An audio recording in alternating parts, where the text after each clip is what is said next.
ये जो 16 कलाएं ना, उन कलाओं में जब कमी आ जाती है तब जाके इन सिचुएशंस को सामना करना पड़ता है। जैसे कल शशिकला बेन ने कहा कि उनको बहुत एम्बेरेस फील हो रहा था जब उनका बच्चा या उनका जो फैमिली मेंबर है ना, वो ये कह रहा था कि मुझे ये लोग पसंद नहीं है, मैं उनसे बात नहीं करूंगा, मैं उनको एंटरटेन नहीं करूंगा, मैं उनके पैर नहीं छूऊंगा। वो जिन लोगों से वो कंफर्टेबल है, हाँ, उनका वेवलेंथ, उनका नेचर जिसके साथ में जुड़ा हुआ है या उनको अच्छा लगता है, वो उन्हीं के साथ में बात कर रहे थे। पर ये प्रॉब्लम कहाँ है, ये फाइंड आउट नहीं कर पा रहे थे। तो ये प्रॉब्लम है कलाओं की। जब कलाओं की कमी होती है तब ये प्रॉब्लम यहाँ हमें फेस करनी पड़ती है।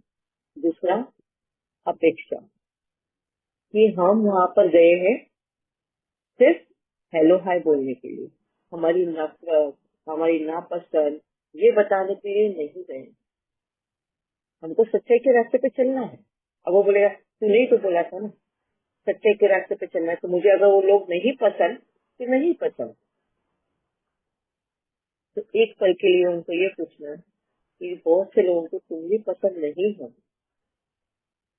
तो क्या वो आके आपको डायरेक्ट मुंह पे बोलते हैं भाई मेरे को तेरे से बात नहीं करना, मुझे तू पसंद नहीं है? या तुम जाते हो और तुमने पैर छोड़ना उनको पसंद नहीं है, इसके लिए उन्होंने तुम्हें आशीर्वाद नहीं दिया है, तो तुम्हें बुरा लगा ना। वो तुमसे बात करना पसंद नहीं करते थे क्योंकि तुमने उनको जब छोटा था या कुछ था तो तुमने उल्टे जवाब दिए थे उनको, और आज उनको लगता है कि तू ऐसा ही है, इसलिए वो तुमसे बात नहीं करना चाहते। तुमने जो पैर छुए तो तुम्हें उनको गुस्सा आया, वो तुम्हें नहीं पसंद करते। क्या ये सही है? नहीं। तो हमेशा उनको ये महसूस कराना कि हम भी उसी जगह पे खड़े हैं जहाँ हम दूसरों को खड़ा कर रहे हैं, हम भी उसी बोट में बैठे हुए हैं। उनको वो कला सिखानी है कि अपनी बातें कैसे रखनी है। अगर हमें नहीं भी पसंद है, हमको उनका हिपोक्रेसी नहीं पसंद, तो दिखाते कुछ और है, करते कुछ और है, बोलते कुछ और है, और यही चीजें इन यूथ में वो जो होता है, स्पेशली यूथ जो मैच्योरिटी के लेवल में आ रहे हैं, अपनी लाइफ मैच्योर हो रहे हैं। और वो मैच्योर क्यों हो रहे हैं? अभी टीनेज से निकले वो, बाद में उनको अनुभव होने लगा, एक्सपीरियंस होल्डर हो रहे हैं। अब वहां पे जहाँ वो अपनी करियर में है, अपनी लाइफ सेटल करने के इसमें है, वो जो दौर से गुजर रहे हैं उसमें उस वक्त जिस दौर से वो गुजर रहे हैं, वहां पे मैच्योरिटी लेवल आने लगती है, वहां पे उनको ज्ञान थोड़ा बहुत समझने लगता है, और उस वक्त सही गलत की पहचान होती है उन्हें, अच्छे बुरे की पहचान होती है, सत्य के रास्ते की पहचान होती है। मगर कलाओं की कमी होने की वजह से वो मैच्योर अनमेच्योरिटी की तरह बिहेव करते हैं। मैच्योर हो रहे हैं, हुए नहीं है, और वही लड़ाई वो लड़ रहे हैं। तो ये अधूरा ज्ञान, जहाँ पे उनको कलाओं की भी समझ होना जरूरी है, उनको पूरा नॉलेज समझना जरूरी है कि अगर हम किसी को पसंद नहीं करते तो कोई और भी हमें पसंद नहीं करता होगा, मगर सामने से वो किस तरह से हमें हेलो हाय बोलते हैं। इसके लिए हम बहुत बार अपने बच्चों को बोलते हैं, she is my friend, she is my best friend, ये मेरे बहुत नजदीकी रिश्तेदार है, या ये मेरे दूर के रिश्तेदार है। ये ऐसे हमारा हेलो हाय है, हमारी उनके साथ पहचान है। हम किस तरह से उनको लेवल करते हैं, क्यों लेवल करते हैं? क्योंकि उनको उतनी ही दूरी पे रखना है, उतनी ही नजदीकी रखना है। और ये कैसे हम करते हैं? अपने अनुभव के आधार पर, है ना। हम सभी को अपने जीवन में समान ही लेते हैं, किसी को पहचान में रखते हैं, किसी को पहचान में रखते हैं, किसी को नजदीकी, बहुत दूर के रिश्तेदार भी हमारे बहुत नजदीक के बन जाते हैं। बहुत नजदीक के रिश्तेदार भी हमारे दूर के रिश्तेदार बन जाते हैं। तो हम अपने अनुभव के आधार पर उनको लेवल में रखते हैं, तो कौन से लेवल पे आते हैं। ये कला है, कला है ये। आप समझोगे इसमें कैसे कला। बाबा तो बोलता है सबको समान भाव में देखना है। एज ए आत्मा हमें सबको समान भाव में ही देखना है? हमको सबको समान भाव में देखना है। और जब बच्चों को हम बता रहे हैं, अब बच्चों को तो बहुत सारे क्वेश्चन होते हैं इन्हीं मामलों में, जैसे हिपोक्रेसी, वो बोलते कुछ है, करते कुछ है, हाँ, सोचते कुछ है। कैसे लोगों के साथ में मुझे नहीं पसंद आता है, मेरे को नहीं बात करना है उनसे, तो उनको बताओ क्योंकि ये दूर के रिश्तेदार है तुम्हारे। तो उनको कहाँ तक करना है, बस पैर छूना है, आगे निकलना। आदर करो उनका, रिस्पेक्ट करो। निराधार करना हमें संस्कार नहीं है, हमारा संस्कार नहीं है, हमें ये सिखाया नहीं गया। यू आर शोइंग योर संस्कार। जब डिसरिस्पेक्ट करते हैं तो हम अपने संस्कार दिखा रहे होते हैं। तो वहां पे हमको अपमान नहीं करना है, अपना खुद का, किसका, हमारा खुद का अपमान नहीं करना है हमें। हम बहुत बार सोचते हैं हम किसी को कुछ गलत बोलते हैं या डिसरिस्पेक्ट करते हैं तो हम उनका इंसल्ट कर रहे होते हैं। एक्चुअली हम उनका इंसल्ट नहीं करते हैं, हम खुद का इंसल्ट करते हैं, हमारे दिए गए संस्कारों का इंसल्ट करते हैं। ये बहुत बड़े भ्रम में हम रहते हैं कि हमने तो सामने वाले का इंसल्ट कर आए, उसको दो बातें सुना कर आए। ये एक भ्रम है। एक्चुअली ये इंसल्ट हमने अपने खुद का किया है, हमारे संस्कारों का किया है, हमारे माँ बाप का किया है, जिन्होंने इतनी मेहनत से बचपन से लेके अभी तक हमें इतने अच्छे संस्कार दिए, बस कोई छोटी वजह से हम वो संस्कार भूल के सामने वाले जैसा रिएक्ट कर बैठते हैं। तो अपमान किसका हुआ, हमारा खुद का हुआ। तो ये सारी बातें जब हम अपने बच्चों को समझाएंगे, क्लैरिटी देंगे नॉलेज की। ठीक है, अगर तुम्हें वो पसंद नहीं है, वो दूर के रिश्तेदार है, लेवल गए तो हाय हेलो, रिस्पेक्ट करना मगर हाय हेलो तक। पैर छूना मगर अपेक्षा मत करना कि वो तुम्हें आशीर्वाद दे, कि गले लगा। क्यों, क्योंकि ये तुम अपने संस्कार बता रहे हो। वो उस लेवल के है कि नहीं है, वो उस मान के है कि नहीं है, वो नहीं, तुम्हारे अंदर वो संस्कार है कि नहीं है, वो तुम दिखा रहे हो। तो ये नॉलेज की क्लैरिटी होना बहुत जरूरी है। जब हम ये नॉलेज उनको क्लियर करते हैं ना, तब उनको कभी भी हिचकिचाहट नहीं होगी किसी के भी सामने कोई भी गैदरिंग में जाने के लिए या किसी के साथ भी बात करने के लिए। उनको ये पता होगा कि किसके साथ में कितना डिस्टेंस रखना है? बड़े प्यार से, बड़े इज्जत से, बड़े रिस्पेक्ट से वो उस सिचुएशन को संभाल सकेंगे। हम उनको एक लेवल अप करने के लिए सिखा रहे हैं। ठीक है, जो तुम्हारे बेस्ट फ्रेंड है उनको गले भी लगा लो, उनके साथ में थोड़ा वक्त भी बिता लो। नजदीकी रिश्तेदार है उनको गले लगा लो, 1 मिनट का वक्त बिता लो। जो दूर के रिश्तेदार है, हेलो हाय, पैर छू लो, आगे बढ़ जाओ। कैटेगराइज कर लो उनको। ये तुम्हारा अपना चॉइस है, ये स्वभाव में आएगा, like and dislike. But dislike भी अगर होगा ना, उसको भी किस तरह रिस्पेक्टफुली तुमको डिसलाइक करना है, ये एक कला है जो हमें बाबा सिखाने की कोशिश करता है। जब हम अभी बाबा बोलता है हमें कि आत्मिक भाव में रहो, आत्मिक भाव में रहो, सबको आत्मा के रूप में देखो। हम सभी को आत्मा के रूप में देखते हैं। गैदरिंग में जाएंगे तो भी हम सबको आत्मा के रूप में देखेंगे। तो क्या गैदरिंग में जाते हैं या शादी में जाते हैं, हम सबके साथ में उतना ही वक्त बिता पाते हैं जितना सब हम समझो अपने भाई बहन या माँ बाप के साथ में बिताते हैं या उन्हीं के साथ में रहते हैं। क्या सबको हम आत्मा के रूप में देखकर वो करते हैं? आत्मा के रूप में देखने का मतलब है किसी को अपशब्द नहीं बोलना, किसी को बुरा भला नहीं बोलना, किसी को सच्चाई तो बतानी है, सच तुम्हारे जीवन में जो है वो बताना है, मगर रिस्पेक्टफुली बातें रखनी है। ये 16 सेलेस्टियल डिग्रीज के साथ में सीखा जाता है। आपको समझ में आ रहा है ये सब बातें मैं भी जो बता रही हूँ या कंफ्यूज है? प्लीज बताना जरा।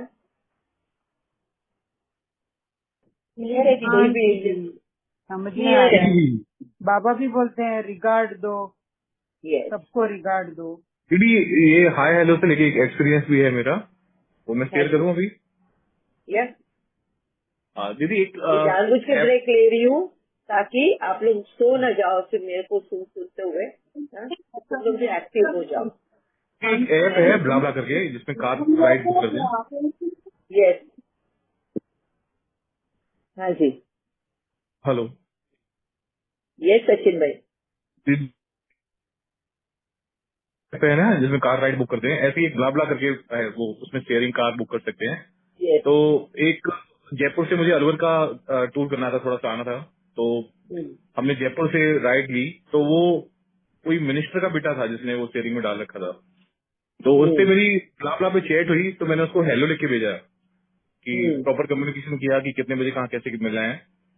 तो फिर फोन आया उसका, उसने कहा आप जहाँ बताओ हम वहां से आपको पिक कर लेंगे। तो हमने पूछा ऐसा क्यों? तो वो बोलता पता नहीं क्यों आपसे जब बात हुई चैट में आपने हेलो बोला तो बहुत अच्छा लगा मुझे, ऐसे करके। तो फिर वो जब हम लोगों ने टूर पे थे, मतलब जब आ रहे थे जयपुर से अलवर की तरफ, तो उसने मतलब जो बातचीत की उसने बताया आपको कोई भी काम हो जो नहीं बन रहा हो, ऐसी कोई मैटर हो तो आप मेरे को बताना, हम आपकी इतनी हेल्प करेंगे। मैंने कहा इतना रिगार्ड इतना ये सब कैसे? तो बोल रहे पता नहीं क्यों जब आपसे हेलो किया बात किया स्टार्ट किया तो तब से ही बहुत अच्छा लग रहा है, मतलब ऐसे। तो ये चीज मैं अनुभव कर पाया हूँ, तो मुझे आपकी बात समझ में आ रही है। लेकिन दीदी वो एक प्रश्न और था मेरे मन में, वो जो आपने अभी बोला कि सतोगुनी बनना, अष्ट शक्तियां धारण करना और 16 कलाएं। लेकिन जब 7 गुण कंप्लीट होंगे हमारे अंदर तो अष्ट शक्तियां तो ऑटोमेटिक इमर्ज हो जाएगी ना। नहीं फिर सेलेक्टिव हो जाता है ना। अब जैसे सतोगुनी होना, सात्विक अभी है हमारे मन सतोगुनी में। हमारे अंदर ही है। फॉर एग्जाम्पल सचिन भाई, सतोगुनी कहीं और से हमको लाना नहीं है, ये हमारे अंदर ही है। आज हाँ हमने अपना जीवन क्या किया है, सेलेक्टिव कर लिया है। अपने कन्वीनियंस के हिसाब से हम लोगों के साथ में रिश्ता रखते हैं। मेरे अंदर प्यार बहुत है, मैं बहुत शांत हूँ। अभी जैसे फॉर एग्जाम्पल आप बहुत शांत हो, मैं कहाँ पे शांत हूँ? जब मैटर आता है आपके बेटे को लेकर, तो वो कितना भी उधम मचा ले कुछ भी कर ले, आप शांत रहते हो, आप उसको समझाते हो, है ना? आप वहाँ पे शांत स्वरूप बताते हो। तो यही पे यही शांति अगर कहीं और किसी और के बेटे ने अगर उधम मचाया या किसी और ने ये किया तो आपकी शांति भंग हो गई। शांति है आपके अंदर, आपको पता भी है कहाँ यूज करना है, आप वहीं पे यूज कर रहे हो, तो इसको बोलते हैं सेलेक्टिव यूज करना। वैसे ही हमारे अंदर की शक्तियां भी है, शक्तियां भी हम हमेशा सेलेक्टिवली यूज करते हैं। अगर हमारे माँ बाप के बारे में आया, हमारे भाई बहन के बारे में आया, हमारे फैमिली मैटर आया तो हम स्टैंड कर लेते हैं। तो यही चीज कोई और ने ये अगर बोली, 7 गुण दीदी हम लोग सेलेक्टिव यूज करते हैं कि ऑटोमेटिक यूज होते हैं? हम सेलेक्ट करते हैं ना। क्यों करते हैं हम सेलेक्ट? क्योंकि हम बॉडी कॉन्शियस में है, बाबा हमें सोल कॉन्शियस की बात बोलता है, ये डिफरेंस है? अगर मेरा बच्चे ने मेरे गोदी में अगर शीशी पू कर दी, मैं स्टैंड कर लूंगी, मैं जाऊंगी शांति से धो लूंगी। क्यों? मेरा बेटा नहीं तो जाएगा ही कहाँ पे, ठीक है? मगर यही किसी और के बेटे ने अगर आके गंदगी मचा ली तो क्या मैं स्टैंड कर पाऊंगी? आप बताओ अपने अनुभव से। मेरे अनुभव से तो दीदी जैसे हमारे अंदर बहुत शांति है, बहुत ज्ञान है, तो कोई भी बात पे हम क्रोध कर ही नहीं पाएंगे, क्योंकि शांति और ज्ञान पहले से ऑटोमेटिक हमारे अंदर इमर्ज है।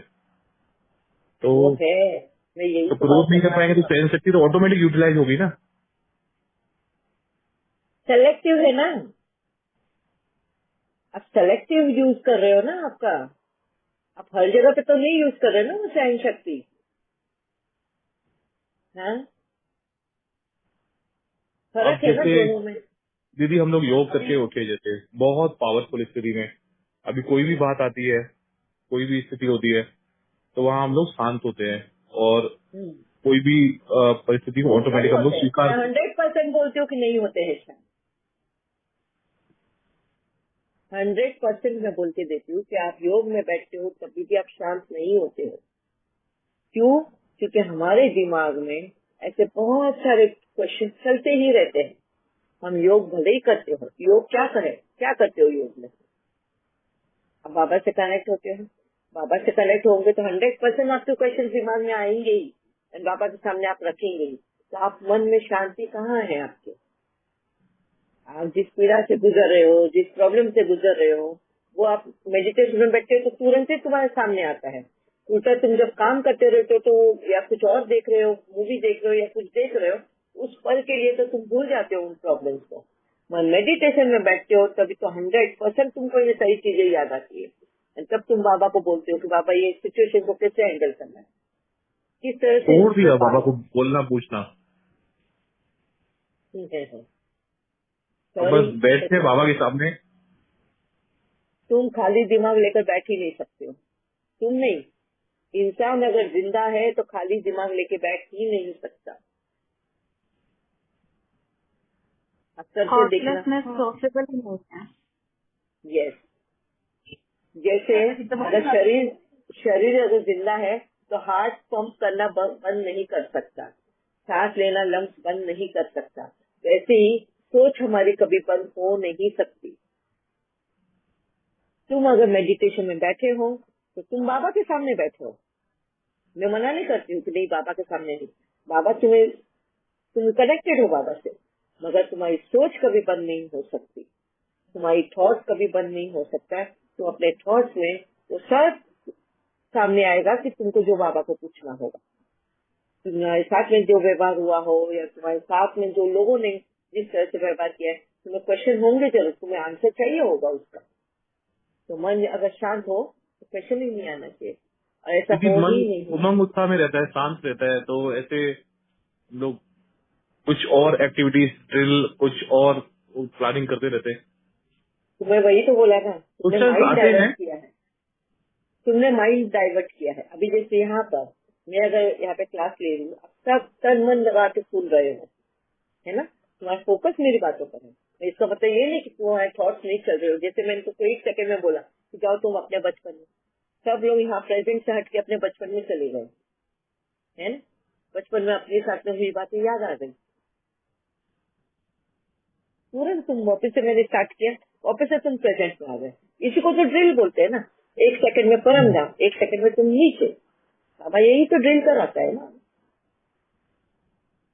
तो ये ड्रिल हर जगह पे यूज होता है। मैं 1 सेकंड में आपको बचपन में लगेगी, 1 सेकंड में मैं आपको वापस से प्रेजेंट में लेकर आई, यही तो ड्रिल है। तो यही तो थॉट्स है, और थॉट्स जब तक है तो मेडिटेशन में तो मैं नहीं बोलती, किसी को भी अनुभव है ऐसा कि मेडिटेशन में तुम शांति से बैठे हो, मतलब शांत क्या होता है, शांति क्या होती है वो महसूस किया हो?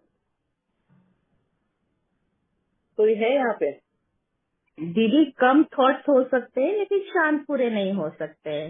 मिनिमम थॉट हो सकते हैं, मिनिमम मतलब हम बाहर और फिर एकाग्रता में फोकस्ड हो सकते हैं। कम मतलब थॉट वो रेट कम हो जाता है और ये हो सकता है लेकिन कम नहीं हो सकते। दूसरी बात, फिर हम वो गुणों का भी अभ्यास बाबा के साथ ही करते हैं कि अभी मैं प्यार की महसूस था, बॉडी को लेकर हर ऑर्गन को लेके प्यार की महसूसता करती हूँ, वो चीजें हो सकती है। अपना यही कहा, फिर वो माइंड डाइवर्ट माना एक ये नहीं वापस से दूसरी रचना। इमेजिनेशन वाली बात हो गई ना, हम ऑर्गन से प्यार करते हैं, इनसे प्यार करते हैं, ये प्यार इन इमेजिनेशन द वाली बात सेंस है। दीदी, यहाँ इमेजिनेशन नहीं, यहाँ मतलब मैंने बॉडी को लेकर क्या उसमें चल रहा है वो देखा प्यार से। सपोज कहीं हाँ, कोई दर्द है, कोई जकड़न है, ये कहने का मतलब। यस, हाँ, तो ये बाबा के साथ बैठ के हम करते हैं विटनेस, बाबा को यस। साथ लेकर करते हैं। कभी हमें कोई मैं टॉलरेंस आप जब पावर ये नहीं। क्वेश्चन करते हो, जब एक मिनट है, मैं आपको बीच में क्यों क्वेश्चन करती हूँ, क्योंकि वो आगे नहीं तो गाड़ी निकल जाती है।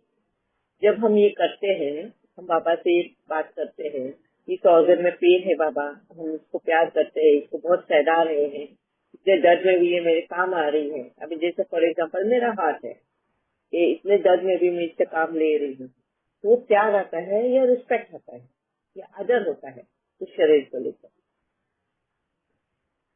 जी जी। कभी कभी ऐसी जरूरत भी नहीं होती कि बाबा को लेके करे, हम खुद ही करते हैं कि तुम यस, उसका एप्रिसिएशन वो करते हैं। ग्रेटिट्यूड है, वो हाँ ग्रेटिट्यूड है, जी एहसान मंद जी है उसके लिए। Yes yes, Yes. TGT. मैंने पूछा या